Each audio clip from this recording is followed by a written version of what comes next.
ये संत इधर उधर मांगते फिरते हैं, भिक्षा मांगते हैं और अपनी रोजी रोटी के लिए दुनिया को गुमराह करते हैं। उनके बारे में बताते हैं।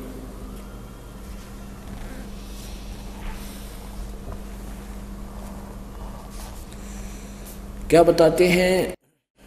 नट पेरना कांजर सासी मांगत हैं बठियारे, जिनकी तारी लागी तो तुम्हें वो मोती देवे उधारे। बिन ही मांग्या देत चिदानंद छाजन भोजन लोई, 56 भोग संजोग सुरत आवे नई रसोई।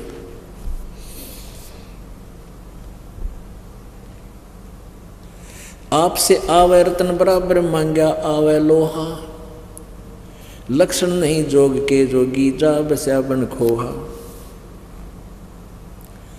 एक मांगे एक बक्सा घाल ले पामर खावे प्रीत बिना, शब्द हमारा बूझो भाई समझ न आवे अतीत बिना। टूका कारण फिरे कुकरा 70 घर फिर आवे, ये तो लक्षण नहीं साधु के क्यों बाणा बिरद लजावे। परमात्मा कहते हैं जैसे रोटी के एक टूक के लिए कुत्ता फिरता है 70 ग्राम धक्के खा ले, ऐसे एक संत के बाणे में, साधु के बाणे में टूक मांगता फिरे है। कहती ये लक्षण नहीं संत के, क्यों भगवान को भी तो लज्जा रहा है। टूका कारण फिरे कुकरा 70 घर फिर आवे, ये तो लक्षण नहीं साधु के क्यों बाणा बिरद लजावे।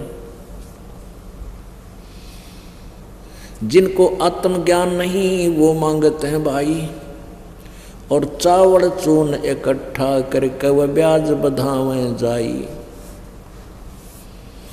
परमेश्वर पद से महरम नाही, गृहस्थी आन उपासी, जाकी भिक्षा संत ना खावे पड़े काल की फांसी। अब क्या बताते हैं साधु संत भक्तों के विषय में? जो सत भक्ति करते हैं कि जो परमेश्वर पद से महरम नाही। परमात्मा हमें ये बताना चाहते हैं, ये इतनी गूढ़ वाणी है परमात्मा की, इतना गूढ़ वेद है ये 5वां वेद, सूक्ष्म वेद, ये सच्चिदानंद घन ब्रह्म की वाणी है, जिसके विषय में गीता जी अध्याय नंबर 4 के श्लोक नंबर 32 में कहा है कि परमात्मा जो आध्यात्मिक अनुष्ठान के विषय में 25 से लेकर 31 तक जो वर्णन किया है, वो कोई कैसी साधना करता है, कोई जैसी ऐसी करता है, लेकिन सभी अपनी साधना को पाप नाशक जानते हैं। लेकिन विशेष विवरण उस ब्रह्मण मुखे माने सच्चिदानंद घन ब्रह्म द्वारा अपने मुखारविंद से उच्चारित वाणी में, यानी कबीर वाणी में विशेष वर्णन है। उसको गीता जी अध्याय नंबर 4 के श्लोक 34 में कहा कि उस तत्व ज्ञान को तू तत्वदर्शी संतों के पास जाकर समझ, उनको दंडवत प्रणाम करने से, कपट छोड़कर प्रार्थना करने से, प्रसन्न करने से फिर वो तत्वदर्शी संत तुझे बताएंगे। ये वो वाणी है। परमेश्वर पद से मरम नाही गिरही आन उपासी, ताकि भिक्षा संत ना खावे भगत ना खावे वह पड़े काल की फांसी। जो आन उपासना करते हैं, परमात्मा की भक्ति नहीं करते हैं, कहते उनका तो टूक भी नहीं खाना चाहिए, उनकी तो भिक्षा भी नहीं खानी चाहिए, ताकि भिक्षा संत नहीं खावे पड़े काल की फांसी। अब एक तो ईश है, सेकंड नंबर का ईश्वर है, और तीसरे नंबर का लास्ट परमेश्वर है। जैसे ब्रह्म, फिर परब्रह्म, और तीसरा पूर्ण ब्रह्म, परम अक्षर ब्रह्म, ये 3 परमात्मा है। ब्रह्म ईश ब्रह्म है, जिसको काल भी कहते हैं, 21 ब्रह्मांड का स्वामी है। और परब्रह्म इसको अक्षर पुरुष भी कहा है गीता जी अध्याय नंबर 15 के श्लोक नंबर 16 में। और ये 7 संख ब्रह्मांड का स्वामी है।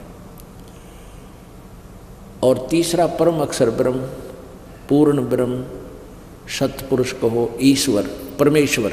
तो फर्स्ट नंबर ये असंग ब्रह्मांड का स्वामी है। फर्स्ट नंबर का ईश, इसको ब्रह्म भी कहते हैं, केवल 21 ब्रह्मांड का स्वामी है, मालिक है, प्रभु है। और सेकंड है ईश्वर, यानी ईश से श्रेष्ठ, वर माने श्रेष्ठ। और इसको परब्रह्म भी कहते हैं, अक्षर पुरुष भी कहते हैं, अक्षर ब्रह्म भी कहते हैं। ये केवल 7 शंख ब्रह्मांड का स्वामी है। और तीसरे नंबर का परमेश्वर, ईश्वर परमेश्वर, जो असंख्य ब्रह्मांड का स्वामी है। तो यहाँ क्या कहते हैं, जो इस परमेश्वर के अतिरिक्त जो अन्य पूजाएं करते हैं, परमेश्वर पद से महरम नाही, महरम माने पूर्ण परिचित नहीं है, जिसका महरमी माने भाई तुम इसके विशेष गूढ़ रहस्य को, गूढ़ ज्ञान को समझता हो, पूर्ण परिचित। महरम माने महरम, यानी मैं इसके महरम को जानता हूँ। परमेश्वर पद से महरम नाही, गिरही आन उपासी, जाकी भिक्षा संत न खावे, पड़े काल की फांसी। डूम भाट बैसा सांसी का पैसा जाके आवे, बिन ही बूझे जात नरक में, नीच धान जो खावे। डूम भाट बैसा सांसी कहते इस प्रकार के जो व्यक्ति हैं, ऐसा कर्म करते हैं, तो उनका भोजन खाने से कहते बिना बूझे नरक में जाओगा इंसान। नट पेरना कांदर सांसी, ब्राह्मण बुरा कहावे, कसाई डाकौत बराबर सब बढ़िया कह जावे। ओह, नट पेरना कांदर सांसी, ये ब्राह्मण बुरा कहावे, और कसाई डाकौत बराबर, डाकौत जो है कसाई बराबर है, और जो सब बढ़िया कह जावे। अपने आत्माओं नट पेरना कांदर सांसी, और ब्राह्मण को बुरा कहा है मालिक ने। अब जैसे कबीर जी की वाणी को, परमेश्वर की वाणी को बताकर हम छोड़ दें तो दुख होए आप जी को, क्योंकि ब्राह्मण हिंदू समाज का गुरु जी कहलाता है। लेकिन ये इनकी हिस्ट्री में ही लिखा, जिसको हिंदू समाज जिन ग्रंथों को सत्य मानता है। अब यहाँ दिखाना पड़ेगा, क्योंकि ये एक ऐसा जटिल प्रश्न है, अगर समय पर समाधान नहीं हुआ तो ये मार्ग में बाधक बन जाता है। ये देखिएगा, श्रीमद् देवी भागवत, गीता प्रेस गोरखपुर से प्रकाशित है।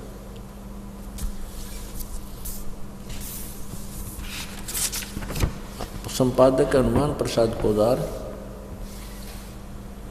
और चिमन लाल गोस्वामी। प्रकाशक एवं मुद्रक हैं गीता प्रेस गोरखपुर, गोविंद भवन कार्यालय कोलकाता का संस्थान। ये इनके फैक्स और फोन नंबर है। इसके 414 पृष्ठ पर आपको दिखाते हैं संक्षिप्त देवी भागवत और छठा स्कंद, 414 पृष्ठ। जन्मे जय ने पूछा, महाभाग किस युग में कैसा धर्म का स्वरूप है, इस संपूर्ण विषय को विशेष रूप से बताने की कृपा कीजिए। व्यास जी बोले, राजन, यह निश्चय है कि सतयुग में ब्राह्मण वेद के पूर्ण विद्वान थे और उनके द्वारा निरंतर भगवती जगदम्बा की आराधना होती थी। वह दुर्गा की पूजा करते थे और वेदों के पूर्ण विद्वान माने जाते थे। भगवती का दर्शन करने के लिए उनका मन सदा ललायित रहता था। अब यहाँ क्या दिखाना चाहते हैं, यही धर्म की सतिथि त्रेता में थी, रही, परंतु कुछ ह्रास हो गया। सतयुग की जो सतिथि थी वह द्वापर में विशेष रूप से कम हो गई। राजन, उन प्राचीन युगों में जो राक्षस समझे जाते थे वे कलयुग में ब्राह्मण माने जाते। ओए होए, क्योंकि अब के ब्राह्मण प्राय पाखंड करने में तत्पर रहते हैं, दूसरों को ठगना, झूठ बोलना और वैदिक धर्म कर्म से अलग रहना कलयुगी ब्राह्मणों का स्वाभाविक गुण बन गया। अपने आत्मा ईविया जच जाएगी, परमात्मा की वाणी अपनी जगह बना लेगी कि ब्राह्मण के विषय में क्या बोल रहे हैं परमात्मा।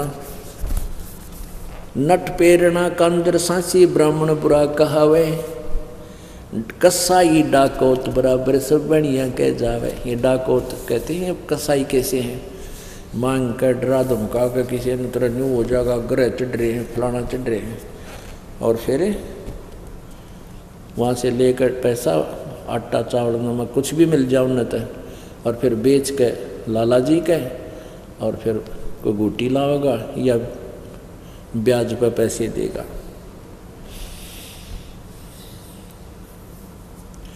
ब्राह्मण बनिया, अक्षत्रिय शूद्र, ये चारों कुल ऊंचा। देखो वाणी में कितना अंतर है पुण्यात्मा। ब्राह्मण बनिया, अक्षत्रिय शूद्र, वैश्य कहो चाहे बनिया कहो, ये चारों कुल ऊंचा। अभी नकलिया नतनियों का रखा शूद्र वर्ण तो जो है ना ये नीचा कुल है, शूद्र नहीं।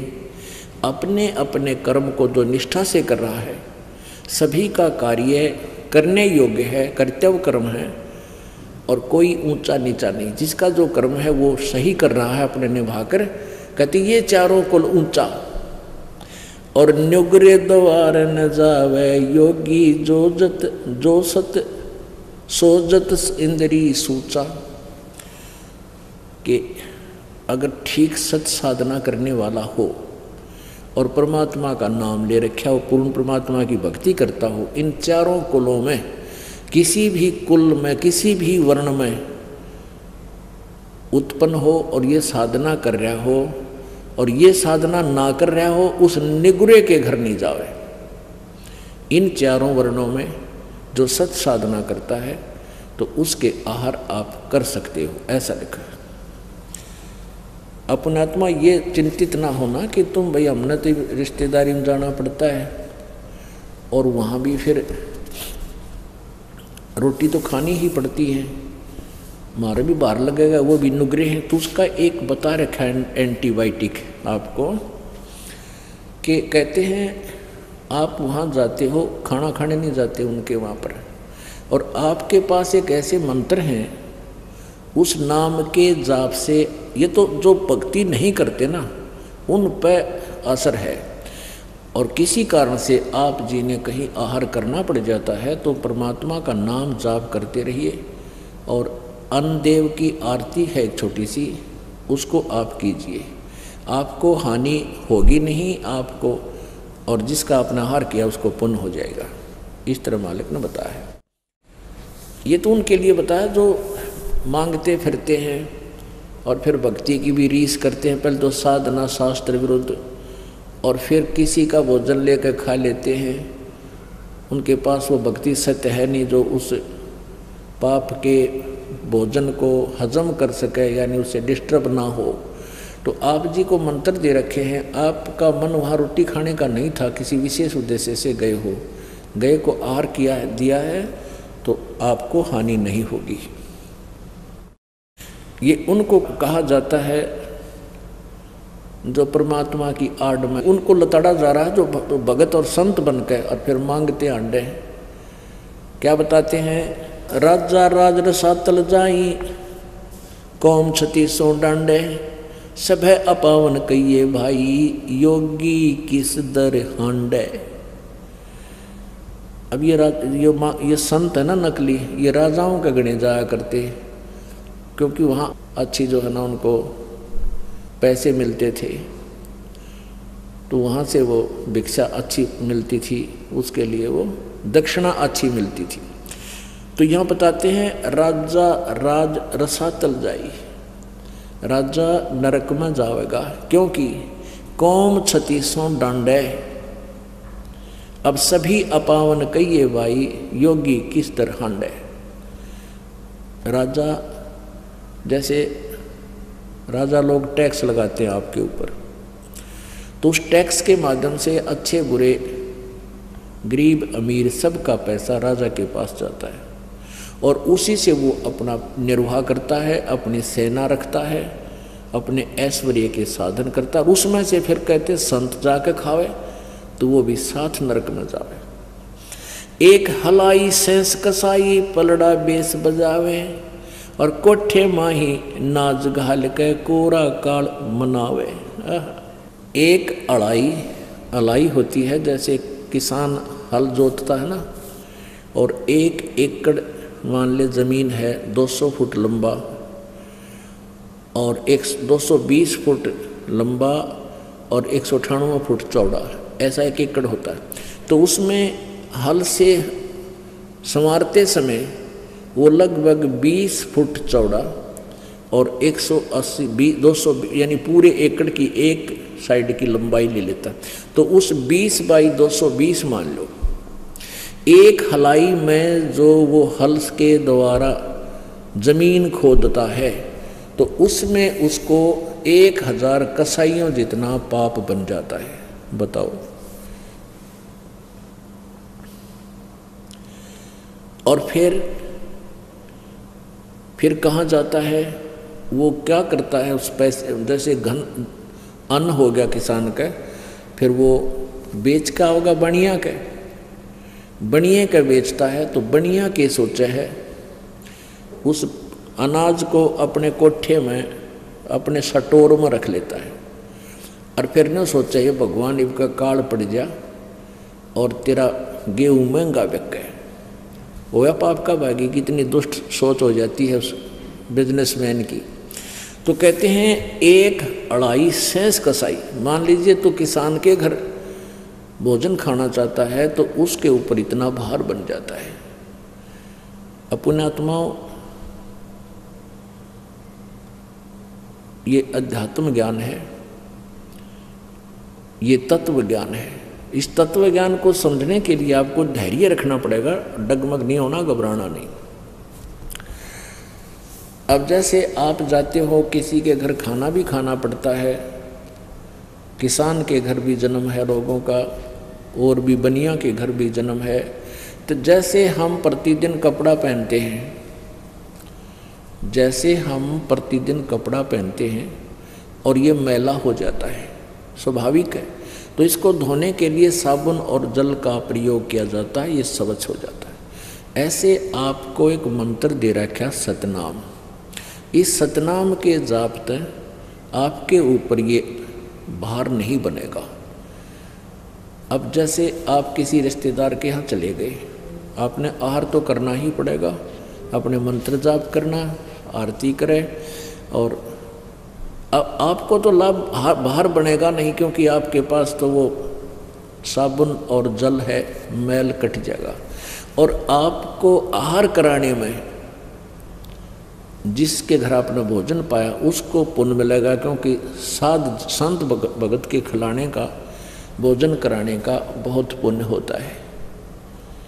अपना आत्मा तुम गड़बड़ ना कर दियो, कभी भगतान बुला के जमान लाग जाओ, कभी मेरे वाले इस काम में फिर फेल कर दो तुम नहीं। अपनी भक्ति करो, सब न राम नाम पर ला दो, और वो भी भक्ति भी। तो फिर वो दूसरा तरीका, पहले क्या था, या परमात्मा आते हैं एक सुचारू, स्वयं आते हैं या मेरे जैसे दास को भेज देते हैं, ज्ञान वही होता है, परमात्मा विधान वही होता है, अप्लीकेबल वो खुद भी करते हैं, अपने नुमाइंदे रिप्रेजेंटेटिव से भी उसको वो सुचारू करवा देते हैं, लागू करवाते हैं। तो पहले क्या होता था, जैसे शादी ब्याह होया करती, ब्याह होता था तो पूरे गांव में से प्रत्येक, पहले तो चूल्हा न्योत होया करता, छोटे घर थे, गांव थे, पूरे के पूरे घर को आमंत्रित करते थे कि आज आपने हमारे घर भोजन खाना है। जिस दिन ब्याह होता था बेटे या बेटी का, तो क्या कारण था कि वो सभी भक्ति करते थे, साधना किया करते थे, और इसी प्रकार उन्होंने अपने समागम शुरू किए थे। भाई एक आध्यात्मिक अनुष्ठान भी करते थे, जोत तो अभी भी लगाते, भंडार जब करते हैं ना, ये विवाह शादी में जब जलेबी लाडू बनाते हैं, कहीं रखते हैं, तो जोत अब भी जलाते हैं उसमें। तो अब तो वह लकीर पीट रहे हैं, और आज तुम्हारा खाका ये मैं तुमने बोला, मैं तुम्हारे खाका आया था, इसलिए वो एक परंपरा बन नहीं। पहले ये उद्देश्य था कि सभी भक्ति करते थे और भक्तों को अपने घर पर बुला के आहार कराया करते थे। तो ऐसे फिर वो कभी उनके होता था, वो भी यही लालच करते थे कि सारे भगत आवें, भगवान की यहाँ चर्चा चलावें, अन्न खावें, संत को खिलाने का लाभ मिले। तो ये परंपरा चलती चलती फिर इतनी बिगड़ गई, फिर न्योते शुरू हो गए। तुम वो न मारे, न्योता दिया था मैं भी उनके दे का हूँ, अन्यथा नहीं। तो ये प्रोग्राम तो पहले बिगड़ का बिगड़ा हुआ रूप हो गया। तो ऐसे आप अपनी भक्ति करते रहिए, आपको हानि नहीं होगा। जैसे ये दास आपको मना करता है कि जो कोई धार्मिक अनुष्ठान करते हैं, आन उपासना करने वाले, वहाँ आपको नहीं जाना चाहिए, उस दिन आहार नहीं करना चाहिए वहाँ पर, क्योंकि उस दिन वहाँ जाने में आपका सहयोग होगा उस शास्त्र विरुद्ध साधना में। गीता जी अध्याय नंबर 16 के श्लोक नंबर 23 में कहा कि शास्त्र विधि को त्याग कर जो मनमाना आचरण करते हैं,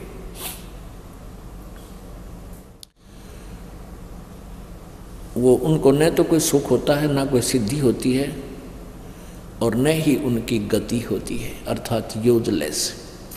तो जैसे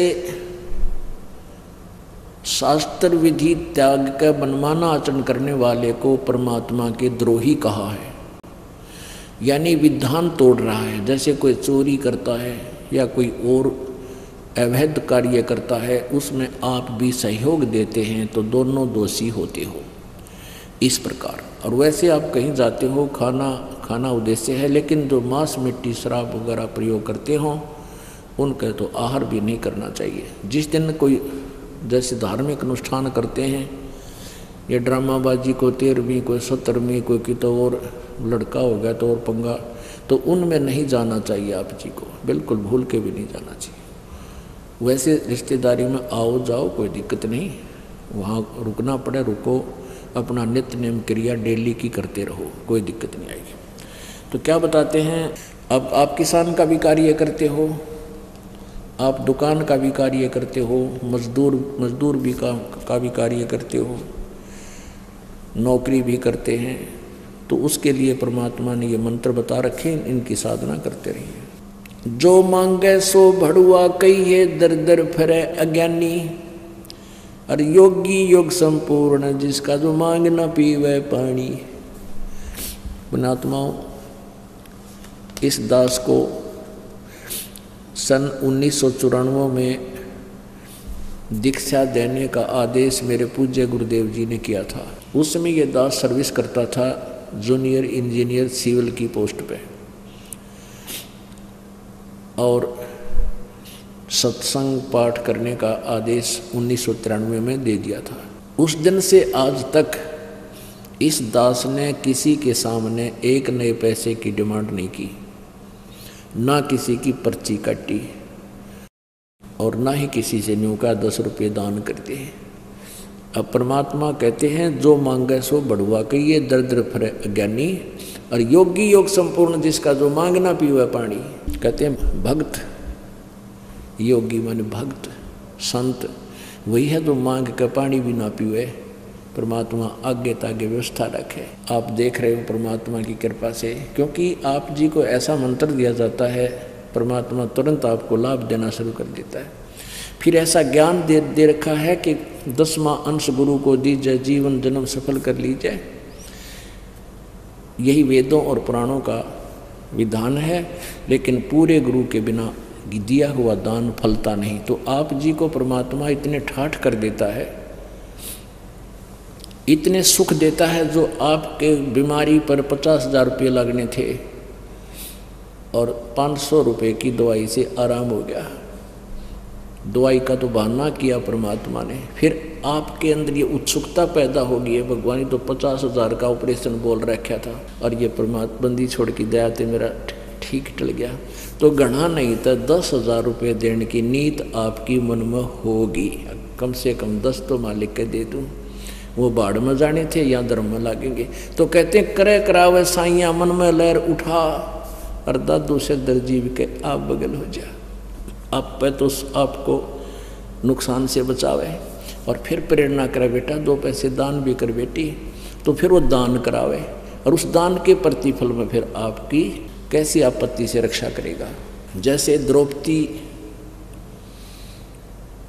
द्रौपदी जो अपने पिता के घर पे थी, कंवारी थी, मालिक को पता था इस बेटी के आने वाले प्रारब्ध में बहुत भयंकर एक कर्म है, तो परमात्मा ने पहले लीला करती, स्नान करने जाया करती, हजारों सहेली साथ जाती थी। गंगा के ऊपर उसके पिता ने घाट बनवा रखा था, जनाना घाट स्नानार्थ।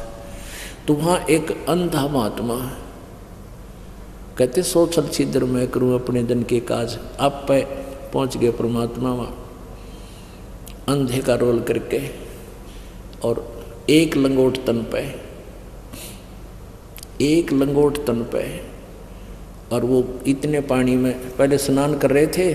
फिर लड़कियों की आवाज़ सुनी, सुबह सुबह की बात है, जैसे सूर्यास्त होने से कुछ पहले। तो साधु संत ने सोचा भाई संत लड़कियां आ गई और तू एक वस्त्र ओनली कोपिन है तेरे पास, और वस्त्र है नहीं, तू गहरे पानी में हो जा। वो थोड़ा सा गहरे पानी में हो गया, और गहरे पानी में जब चला गया तो उसकी वह मलमल का नहावा था, वो लंगोट टूट गया और वो बह गया पानी में, निवस्त्र हो गया। महात्मा खड़ा है पानी जल में। अब कहते हैं साधु दर्शन राम का मुख पर बसे सुहाग, दर्श उन्हीं को होते हैं जिनके पूर्ण भाग। अब द्रौपदी ने देखा कि संत स्नान कर रहा है, और पुण्यात्मा जो होती हैं भगत और संत को देख कर घनी खुश होया करें, और निकम्मी आत्मा संत और भगत जड़ा करें, बूंदी अच्छी कटी जड़ी कहा करें, वो पाप कमाया करें। तो द्रौपदी ने सोचा साधु स्नान कर रहा है, इतना नहा लेगा, मैं भी स्नान कर लेती हूँ। अब द्रौपदी ने स्नान कर लिया, सारी सहेलियाँ ने स्नान कर लिया, तो बाहर निकली तो फिर देखा वो साधु दिखा, जो फिर याद आ गई, देखो हो संत जी तो स्नान ही कर रहे हैं। फिर लड़की ने अपने कपड़े बदले, जो साड़ी बांध कर गई थी वह नहा धो कर वह तो सुखा दी, कपड़े ताजे नई साड़ी जो बांधी। फिर क्या देखती है कि सामने साधु खड़ा है, ये नहा भी नहीं रहा है, ऐसे हाथ मार रहा है। वो न्यों सोचा था संत कि कोई कपड़ा बह के आ जा और अपने पर्दे पर लपेट कर मैं यहाँ से चला जाऊँ, और शर्म का मारा वो इतने पानी में चला गया कि मैं निवस्त्र हूँ। लड़कियाँ साथ में नहा रही हैं और लज्जित होएंगी, मुझे शर्म आ रही है, इतने पानी में चला गया। और वो ऐसे हाथ मार रहा था, ऐसे ऐसे लंबे लंबे हाथ करके। लड़की ने सोचा संत जी स्नान नहीं कर रहे, ये तो कोई वस्तु ढूंढ रहे। फिर अपनी ध्यान दृष्टि से विचार किया कि ओहो महात्मा तो निवस्त्र है, बाहर कोई कपड़ा है नहीं, और ये शर्म के मारे बाहर नहीं आ रहा, और मैं बोलूँगी तो घने शर्मिंदे हो जाएंगे, जब थोड़े से आगे चले गए तो बह जाएंगे पानी में, ये शर्म बहुत मान रही है। तो द्रौपदी ने क्या किया, अपनी साड़ी में, अपनी ही साड़ी में एक गट का, एक बेलांत का, यानी 9 इंच लगभग कपड़ा पाड़ा, ऐसे चौड़े पड़ते हैं, और वो पानी में बहा दिया। अब वो हाथ जरूर मार रहे थे पर दिखाई नहीं दे रहा था, वो साथ से निकल गया। लड़की ने दूसरा कपड़ा पाड़ा, तीसरा पाड़ा, चौथा पाड़ा, यानी 1-2 बेलांत में लगभग 1.5 फुट पाट जा गई। 7-8 ऐसे 7-8 कॉपी टाइप की पाड़ के कपड़े डाल दिए।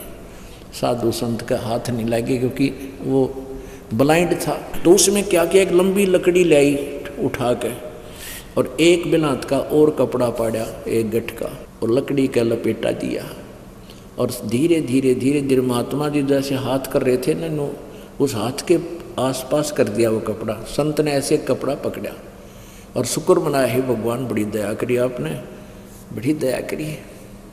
अब उसने देखा अंधे के हाथ जो आँखें के काम कराया करें, उसने देखा कि भाई यू वैसे बहा हुआ आया नहीं है कपड़ा, ये तो किसी बेटी की साड़ी है, और उसने मेरे लिए ही इस आकार का, कोपीन के आकार का, लंगोट के आकार का पाड़ के दिया है। अब उस महात्मा ने वो कपड़ा अपने पर्दे पर लपेटा और आशीर्वाद दिया हृदय से कि बेटी आज तने मेरी इज्जत रखी है, भगवान तेरी इज्जत रखे, और तुझे गहनाएं दे, यू कपड़े गहनाएं वस्त्र दे। अब कहते हैं साधु बोले सहज सुबह, और 7 वचन पलटे नीचे पलट जाओ ब्रह्मंड। अगर संत है तो पुण्यात्माओं, इस प्रकार वो परमात्मा अपनी व्यवस्था करवा देता है अपने बच्चों के लिए पहले से ही। तो ऐसे ही हम मालिक की शरण में जब रहेंगे तो हमारे लिए पहले ही व्यवस्था करवा देता। जैसे आपके ऊपर कोई आपत्ति आनी हो, ऐसी प्रेरणा करेगा, ये दान कर दूँ, न्यों कर दूँ, तो फिर उसके कारण ना जाने कित जाके के बला टालेंगे परमात्मा। जब द्रौपदी का तीर नहीं समाप्त हुआ, दुर्योधन और दुशासन उसको नंगा करने लगे, तब श्री कृष्ण जी पांडवों के धार्मिक गुरु थे। तो फिर द्रौपदी ने पूछा, जब कभी कृष्ण जी वहाँ आए, कि हे भगवान, मेरे ऐसी कैसी रजा हुई, मेरे ऊपर बड़ी दया हुई परमात्मा की। तो कृष्ण जी ने बताया अपने दिव्य दृष्टि से देख के कि द्रौपदी, तूने कभी किसी साधु संत को एक कपड़ा दान किया था, एक ही लीर, क्योंकि जो उसको मिली वही दान दिखा उसने से कृष्ण जी ने। एक लीर यानी छोटा सा टुकड़ा दान दिया था, जिसके कारण आज तेरा ये ढेर लगा दिया मालिक ने। तो द्रौपदी कहती है, परमात्मा, एक लीर के कारण मेरे हो गए चीर अपार, और जब मैं पहले जानती तो सर्वस देती वार। इसे महापुरुष पहले मुझे पता होता कि संत के ऐसी सेवा करने से इतना पुण्य मिलता है, ऐसे संकट टलते हैं, तो पता नहीं मैं कितना समर्पण कर देती। तो पुण्यात्माओं, ऐसे आपके ऊपर परमात्मा रजा बख्शते हैं। फिर आप से दान भी वही कराते हैं, करे करावे साइया मन में लहर उठा, और दादू से दरजीव के आप बगल हो जाओ। अब देखो, पुण्य एक विचार करने की बात है कि जैसे द्रौपदी एक राजा की लड़की थी और उसके साथ नौकरानियां भी सैकड़ों साथ गई हुई थी। अब वहाँ द्रौपदी ने लालच किया, कहते लोभ करे तो ऐसा करे, बैराग नाम है त्याग का 5-25 माह। अब जैसे लोभ लालच हो तो ऐसा हो, क्या लालच कि उसने ये, अगर वो कहती अपनी दासी को, अपनी नौकरानी को कह देती कि भाई इसको महाराज को साड़ी बहा दे, इस कपड़ा उसके लिए, तो साड़ी की साड़ी डलवा देती, क्योंकि नौकरानी को पता था कहूँगी इसके आदेश से एक साड़ी दूंगी तो 10 साड़ी देगी मुझे घर जाने पर। लेकिन द्रौपदी चुकी नहीं कि मैं दान करूँगी मुझे मिलेगा, और करेगी उसको मिलेगा, मैं क्यों किसी को मौका दूँ। इतनी और भी सहेलियाँ थी, किससे के समझ बना यह बात, और उसने फटाफट पाड़ के डाल दिया। तो परमात्मा ये कहते हैं कि जब तुम्हें ज्ञान हो जाएगा तो अपने कर्म, अपनी क्रिया को आप पहचान जाओगे कि मैं करूँगा तो मुझे मिलेगा। अब यहाँ जैसे सेवा करते हो, अब तो क्योंकि काफ़ी दिन में ये प्रवचन हो पाते हैं, इस करके एकादा बल्ला आलसी भी हो गए हैं भगत। नहीं तो यह सेवा जो है भक्त हाथ से जो करते हो, जैसे रोटी पोती बहने, सफाई करते हो, यहाँ आश्रम साफ करते हो, मैट बिछवाते हैं, किसी भी प्रकार की कोई क्रिया है तो उसको अपनी कमाई समझें, यह भक्ति मार्ग में बहुत काम आती है। अब जिसका जैसा दाव लगे, बर्तन साफ करने का टाइम लगे बर्तन साफ करे, और भी झाड़ू झप्पा जहाँ भी कोई सुविधा सी लगे वहीं ठाका अपना काम तुरंत लग जा। एक तो अभिमान टूटेगा, अभिमान सबसे बड़ा शत्रु है इस प्राणी का भक्ति मार्ग के अंदर। तो जैसे आप कोई चवन्नी पड़ी हो, कौन छोड़े, यानी या सेवा न सोच लो, रुपया पड़े आपके लिए, और जो करेगा उसी को प्राप्त होगा, और पाप कटे, दुख दूर हों, सतगुरु की सेवा तो भाग्याण मिला करे। तो इस प्रकार अपनी सेवा करें। जो मांगे सो भड़ुआ कहिए, दर दर फिरे अज्ञानी, और जोगी जोग संपूर्ण, जिसका जो मांग न पीवे पानी, कहते वो परम संत है जिसने पानी भी मांग के पीना ना पड़ा भगत।